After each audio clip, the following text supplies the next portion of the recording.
These are the hybrid Rugosa roses I've been growing at my house for several years now.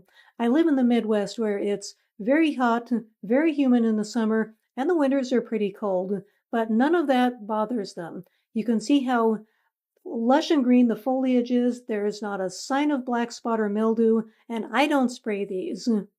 They don't like it, they don't want it, and they don't need it. I just use an organic granular fertilizer around the roots about 3 times a year. This one is Moje Hammarberg, and it's hardy down to zone 2. This lighter pink one is Belle Poitevine. It's growing among some wild bergamot. Pollinators love these 2 rose bushes. They've got an open flower form. The pollinators are able to get to the stamens and the pollen, so bees are always buzzing around them.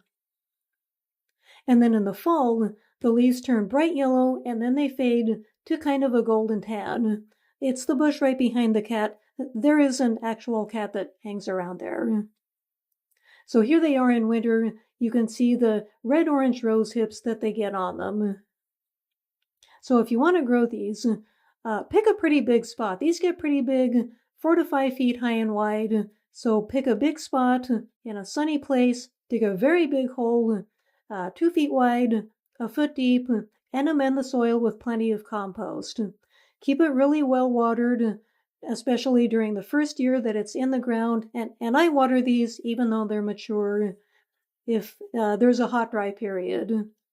But mostly they take care of themselves with just occasional watering and some fertilizer around the ground 3 times a year. Again, do not spray the leaves. They don't like that.